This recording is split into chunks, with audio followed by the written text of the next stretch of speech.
जय हिंद दोस्तों रैंक मित्रा का एक न्यू डाटा आया है और न्यू डाटा के आने के बाद सब कुछ स्पष्ट हो गया है कि आपका हार्ड शिफ्ट कौन सा है, आपका इजी शिफ्ट कौन सा है, आपका कट ऑफ कितना जा सकता है। सारी चीजें स्पष्ट हो गई हैं। यदि आप सभी लोग इस वीडियो को आने वाले 4 से 5 मिनट तक देखते हैं तो आपको सब कुछ पता चल जाएगा कि आरपीएफ कांस्टेबल का जो कट ऑफ है वो कितना जा सकता है, कैटेगरी वाइज कट ऑफ कितना जाएगा, नॉर्मलाइजेशन में फायदा कितना होगा, कौन सा हार्ड शिफ्ट है, कौन सा इजी शिफ्ट है, क्या सच में इस बार नॉर्मलाइजेशन में 18 से 20 नंबर का फायदा हो सकता है या फिर नहीं। ये सारी चीजें आपको स्पष्ट हो जाएंगी बस यदि आप सभी लोग इस वीडियो को आने वाले 4 से 5 मिनट तक देख लेते हैं तो।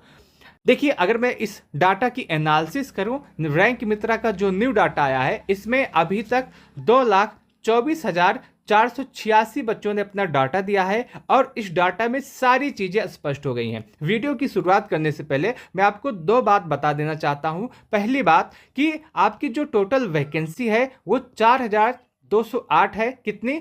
4,208 बताया गया था। जब आपको नोटिफिकेशन आया था तो उसी समय बताया गया था कि जो आपकी टोटल वैकेंसी है उसका 10 गुना बच्चों को फिजिकल के लिए बुलाया जाएगा। यानी कि अगर आपकी वैकेंसी 4,208 है तो इसका 10 गुना बच्चों को फिजिकल के लिए बुलाया जाएगा, जो कि आपका 42,080 होता है। कितना? 42,080। बस आपको इतना याद रखना है कि 42,080 बच्चों को फिजिकल के लिए बुलाया जाएगा। कम से कम इतना तो बुलाया ही जाएगा, कम से कम इतना तो बुलाया ही जाएगा। बस आप अभी के लिए आप एक डाटा याद रखिएगा, 42,080। अब हम पूरा कट ऑफ देखते हैं। देखिए, सबसे पहले अगर हम इस डाटा को एनालिसिस करें तो इसमें हमको ये पता चलता है कि 115 या फिर 115 से अधिक नंबर पाने वाले बच्चों की संख्या कितनी है? 2। कितनी है? 2। उसके बाद पता चलता है कि 100, 110 या 110 से अधिक नंबर पाने वाले बच्चों की संख्या है 5। उसके बाद पता चलता है कि 100 या 100 से अधिक नंबर पाने वाले बच्चों की संख्या है 114। लेकिन हमको 114 या 5 या 10 या 1,000 या 7,000 से नहीं मतलब है, क्योंकि अगर हम देखें तो फिजिकल के लिए 42,080 बच्चों को बुलाया जाएगा। कितना?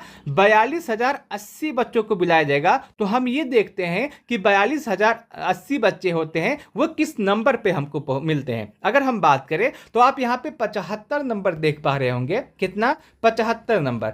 यहाँ पे स्पष्ट है कि 75 या 75 नंबर से अधिक नंबर पाने वाले बच्चों की जो संख्या है ये आपकी 39,733 है। कितना? 39,733, यानी कि लगभग 42,000 आपके यहां पे हो जा रहे हैं। कितना? अगर हम देखें 75 या 75 नंबर से अधिक नंबर पाने वाले बच्चों की संख्या 39,733 है। लेकिन आप एक बात और देखिएगा कि यह जो डाटा है वो सिर्फ और सिर्फ मेल कैंडिडेट का डाटा है। अभी इसमें फीमेल कैंडिडेट को नहीं ऐड किया गया है। फीमेल कैंडिडेट को नहीं ऐड किया गया है, सिर्फ और सिर्फ मेल कैंडिडेट का डाटा है। तब भी यहां पे स्पष्ट हो गया है कि 75 या 75 से अधिक नंबर पाने वाले बच्चों की संख्या 39,733 है। और इस डाटा में अभी तक सिर्फ और सिर्फ 2,24,486 बच्चों ने भाग लिया है। तो यहां से एक बात स्पष्ट हो गई है कि आपका जो कट ऑफ है वो तो 75 से अधिक रहेगा। अगर हम इसमें फीमेल को भी ऐड कर लें, फीमेल का भी डाटा देखें तो आप यहां पे देखेंगे कि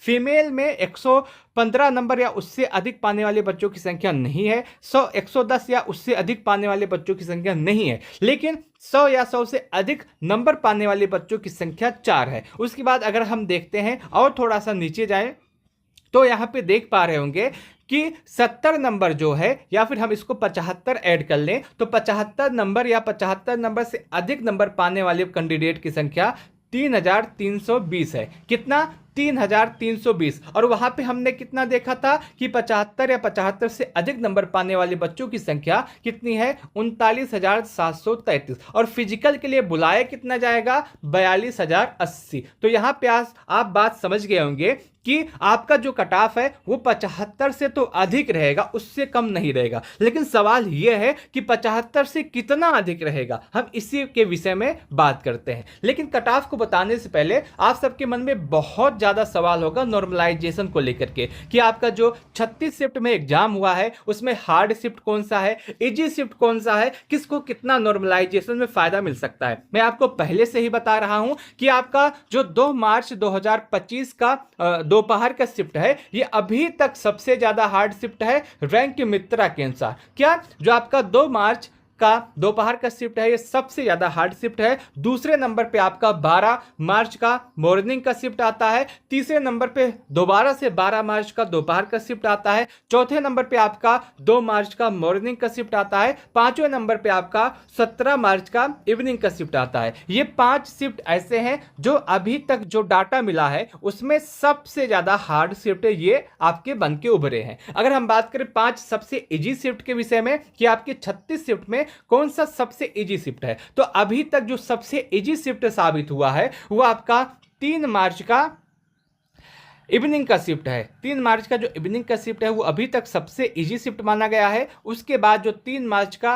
मॉर्निंग का शिफ्ट है ये दूसरे नंबर पे है। 5 मार्च का मॉर्निंग का शिफ्ट ये तीसरे नंबर पे है। चौथे नंबर पे आपका 11 मार्च का मॉर्निंग का शिफ्ट है और उसके बाद 5वें नंबर पे आपका 10 मार्च का दोपहर का शिफ्ट है। ये 5 शिफ्ट ऐसे हैं जो आपके एग्जाम में अभी तक जो 36 शिफ्ट में एग्जाम हुआ है इसमें सबसे ज्यादा इजी शिफ्ट है। तो यहाँ पे आप देखे होंगे रैंक मित्रा का जो डाटा है यहाँ से आपका स्पष्ट हो गया कि हार्ड शिफ्ट कौन सी है 5 इजी शिफ्ट कौन सी है। क्योंकि आपके एग्जाम में जो नॉर्मलाइजेशन होगा वो अच्छे लेवल का होने वाला है। आपका जो एग्जाम हुआ है वो 36 शिफ्ट में हुआ है। आपने देखा होगा रेलवे में जो आपका नॉर्मलाइजेशन हो रहा है वो अच्छा खासा हो रहा है। कम से कम 15 से 18 नंबर का नॉर्मलाइजेशन में फायदा हो रहा है हार्ड शिफ्ट वालों को। आपका जो एग्जाम है इसमें भी इतना नॉर्मलाइजेशन होगा। यदि आपका एग्जाम हार्ड शिफ्ट में रहा है तो आप यह मान के चल सकते हैं अगर आपकी एक्यूरेसी अच्छी रही है तो आपको जो नॉर्मलाइजेशन होगा उसमें आराम से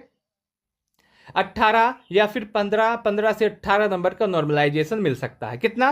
15 से 18 नंबर का नॉर्मलाइजेशन मिल सकता है यदि आपका एग्जाम हार्ड शिफ्ट में रहा है। लेकिन यदि आपका एग्जाम इजी शिफ्ट में रहा है तब भी आपको 4 या 5 नंबर तक का नॉर्मलाइजेशन देखने के लिए मिल सकता है। आपको परेशान नहीं होना है। यदि आपका स्कोर थोड़ा सा कम है, आपका एग्जाम हार्ड शिफ्ट में है, तो आप निश्चिंत हो जाइए। आपकी उम्मीद है, आपका चांस है कि अभी आपका सिलेक्शन हो सकता है। यहां तक बात आप ये समझे होंगे। लेकिन सवाल ये आता है कि इन सभी को एनालिसिस करने के बाद आपका जो कट ऑफ है वो कितना जा रहा है, आपका स्कोर कितना हो तो आप अपने फिजिकल की तैयारी कर सकते हैं। हम इसके विषय में बात करते हैं। अगर कट ऑफ की बात करें, सेफ स्कोर की बात करें तो आपके स्क्रीन पर इस समय सेफ स्कोर दिख रहा होगा। पूरा एनालिसिस करने के बाद, सभी डाटा को देखने के बाद आपका जो सेफ स्कोर है वो इसी के आसपास आ रहा है। और यदि आपका इतना स्कोर है तो आप 110% अपने फिजिकल की तैयारी कीजिएगा। मैं तो यहां तक कहता हूं कि अगर आपका स्कोर इससे 2-4 नंबर कम है तब भी आप अपने फिजिकल की तैयारी अवश्य कीजिएगा, क्योंकि पूरा चांस है कि आपका सिलेक्शन हो जाए। और आपको एक बात और बता दूं, जो बच्चा इसमें फिजिकल के लिए शॉर्टलिस्ट होता है और उसके बाद वो फिजिकल को पास भी कर लेता है तो संभावना पूरी है कि उसका पूरा सिलेक्शन हो जाएगा, क्योंकि फिजिकल इसका बहुत ही ज्यादा हार्ड है, सुपर हार्ड है। सभी बच्चे फिजिकल में पास नहीं होंगे। अगर बाई चांस जल्दी फिजिकल हो जाता है 1 महीने में या फिर 1.5 महीने में, तो आप यह मान के चलेंगे बहुत अधिक बच्चे फिजिकल में फेल हो जाएंगे, क्योंकि इसका जो फिजिकल है बहुत ज्यादा हार्ड है। कट ऑफ की बात करें तो आपका यूआर के लिए जो कट ऑफ है वो 80 से 85 के आसपास जा सकता है। यदि आपका स्कोर 80 से 85 के आसपास है तो आप निश्चिंत हो जाएं और अपने फिजिकल की तैयारी करें। यदि आप ईडब्ल्यूएस हैं तो आपका कट ऑफ 75 से 80 के आसपास जा सकता है। यदि आप ओबीसी हैं तो आपका जो कट ऑफ है वो 77 से लेकर के 82 के आसपास जा सकता है। यदि आप एससी हैं और आपका स्कोर 70 से 74 के आसपास है तो आप बिल्कुल सेफ हैं। यदि आप एसटी हैं और आपका स्कोर 62 से लेकर के 68 के आसपास है तो आप सेफ है। आपका जो कट ऑफ है वो इसी के आसपास, इसी के इर्द गिर्द रहने वाला है। और मैं आपको यहां तक कहता हूं कि यदि आपका स्कोर इससे भी 2-4 नंबर कम है तब भी आप अपने फिजिकल की तैयारी अवश्य करें, क्योंकि किसी को नहीं पता कि किस शिफ्ट में नॉर्मलाइजेशन में कितना फायदा हो। मान लीजिए कि आपका स्कोर इस समय बन रहा है कि 70, लेकिन आप फिजिकल की तैयारी नहीं करते, आपको नॉर्मलाइजेशन में 15 नंबर का नॉर्मलाइजेशन मिल गया, अब आपका स्कोर हो गया 85, आपको फिजिकल के लिए शॉर्टलिस्ट कर लिया गया, लेकिन आप फिजिकल की तैयारी नहीं कर रहे तो आपको कितना पछतावा होगा। इसीलिए मैं कह रहा हूं कि यदि आपका स्कोर इससे भी 2-4 नंबर कम है तब भी आप अपने फिजिकल की तैयारी करें, क्योंकि किसी को भी नहीं पता है कि नॉर्मलाइजेशन में कितना फायदा हो, आपको कितना नंबर मिले। 10 भी मिल सकता है, 15 भी मिल सकता है, 5 भी मिल सकता है, कुछ भी मिल सकता है। ठीक है, मैं उम्मीद करता हूं कि आपको यहां तक का पूरा वीडियो अच्छा लगा होगा, आपको यह जानकारी सही लगी होगी, मैं अपने बातों को सही से आप सबके सामने रख पाया हूं। मैं आपको बता दूं, यदि आप अपना कट ऑफ जानना चाहते हैं, आप जानना चाहते हैं कि मेरा स्कोर 75 है, इस स्कोर में मेरा सिलेक्शन होगा या नहीं होगा, तो आप हमसे कमेंट करके पूछ सकते हैं। आपको कमेंट कैसे करना है, मान लीजिए आपका जो एग्जाम है वो आपका 10 मार्च को कंडक्ट हुआ है, तो आप 10 मार्च लिखिएगा। आप अपना शिफ्ट बताइएगा कि आपका शिफ्ट क्या है, मान लीजिए आपका 10 मार्च दोपहर में